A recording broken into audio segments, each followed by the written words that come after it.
Boa tarde, gente. O nosso trabalho é sobre meiose. Sou eu, Carol, a Duda, o Marcelo e o João Pedro.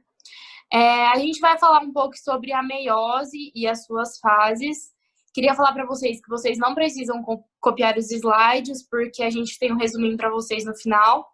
E no final a gente também vai resolver um pouco de exercícios. O Marcelo vai começar falando sobre a meiose e suas fases. Vai lá, Marcelo. Boa tarde, gente. Espero que vocês estejam bem. Eu vou falar sobre as características principais da meiose aqui para vocês. A meiose é uma divisão celular de uma célula 2N e ela vai originar gametas haploides ou esporos haploides nos casos dos vegetais. A meiose permite a recombinação gênica. A Carol vai explicar certinho para vocês e também acontece na prófase, na qual a Duda vai explicar. Acontece o crossing over. O crossing over vai permitir a variabilidade genética e a permutação gênica. Acontece pela reprodução sexuada, já a mitose na reprodução assexuada nas células somáticas, né? Ela é dividida em duas fases, a meiose 1, que ela é reducional, e a meiose 2, que ela é equacional e se assemelha muito à mitose. Nós temos um macete aí sobre as fases da meiose 1 e da meiose 2. O macete é papai e mamãe andaram treinando. Seriam as fases prófase, metáfase, anáfase e telófase.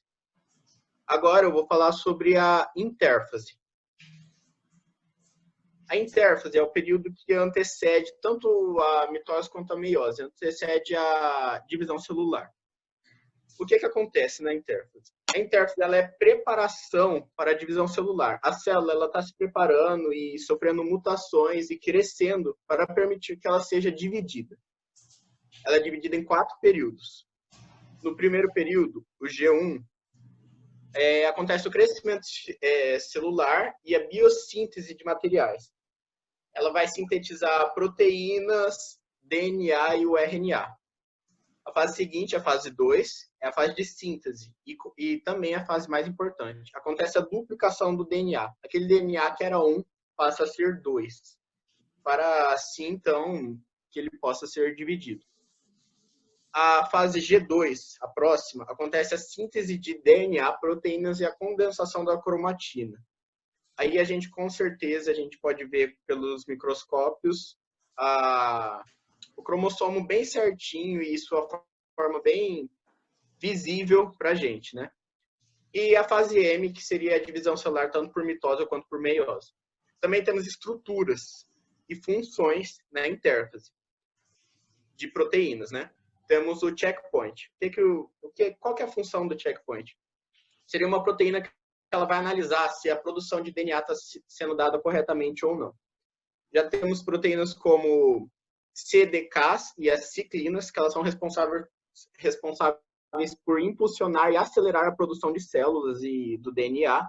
E temos as CKIs, que são do gene P53.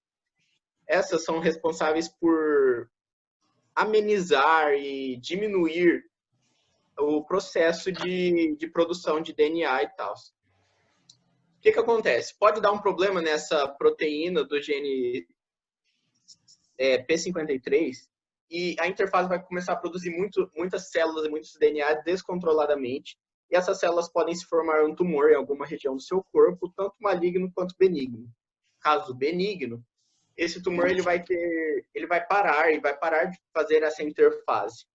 Porém, caso maligno, esse tumor ele vai começar a reproduzir muito e fazer muitas divisões celulares, originando um câncer. Agora eu vou deixar para Eduarda falar sobre a primeira fase da meiose, que seria a prófase. Boa tarde, galera. Então, como o Marcelo estava explicando para vocês, a meiose foi dividida em 8 fases principais para facilitar a compreensão dos eventos. A gente vai ter a meiose 1 e meiose 2. Na meiose 1 vai estar dividida em prófase 1, metáfase 1, anáfase 1 e telófase 1. E na meiose 2, prófase 2, metáfase 2, anáfase 2 e telófase 2. Ali, agora eu vou começar a explicar para vocês sobre a prófase 1. Como vocês estão vendo aí no slide, a imagem, a gente vai ter a célula. Envolvendo essa célula na parte exterior, essa parte verde do exterior, temos a membrana plasmática. Nessa parte verde ali interna, a gente tem o citoplasma celular. Essa parte roxinha vai ser a carioteca. E esses segmentos vermelho e azul é o material genético que vai estar em forma, né, dos cromossomos. Sobre a prófase, ela vai ser a fase mais longa e complexa de toda a meiose. E a gente vai falar sobre alguns pontos importantes que a gente precisa saber sobre ela. É nela que ocorre a formação do centrosomo, que com seus pares de centríolos, que é essa parte da imagem amarelinha. Eles vão ser responsáveis pelas fibras do fuso. Essas fibras do fuso vão auxiliar a movimentação dos cromossomos dentro dessa célula durante o processo do meiose inteiro. E na prófise 1, que o material genético começa a se condensar, começa a se enrolar. Essa condensação do material genético, ela vai até o final da metáfase 1. E é aqui vocês conseguem ver essa condensação formando os cromossomos na imagem. Como vocês conseguem ver também, o pareamento dos cromossomos são chamados de sinapse.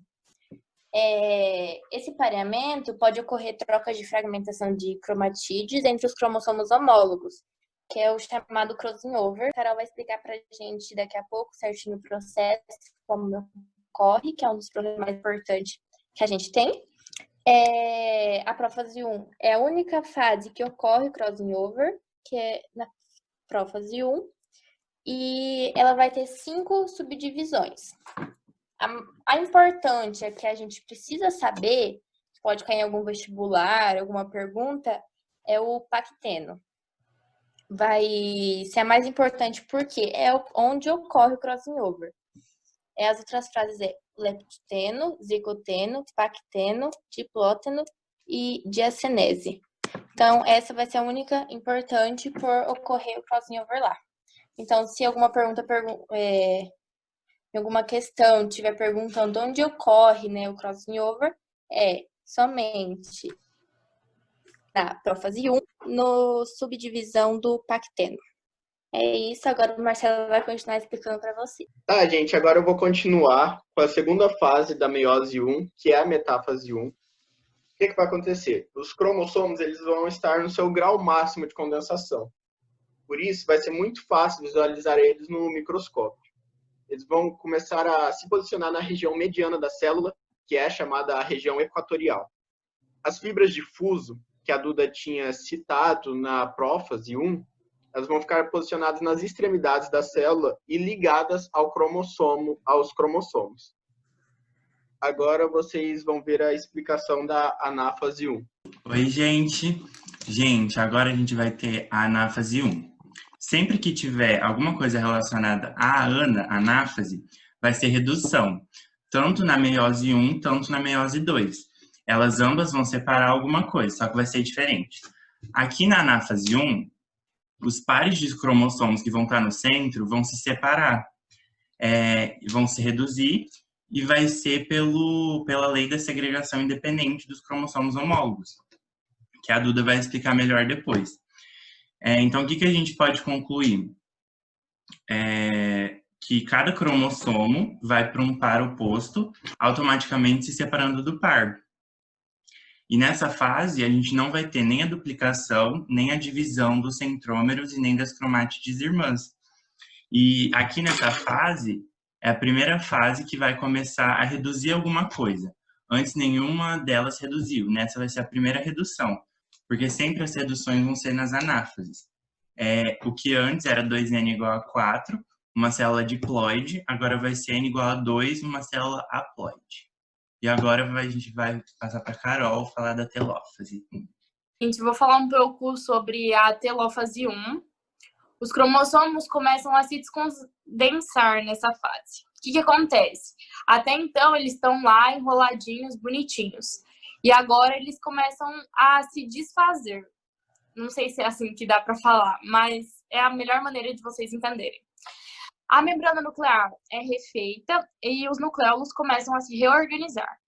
Após essa etapa, ocorre a divisão do citoplasma e a separação das células filhas.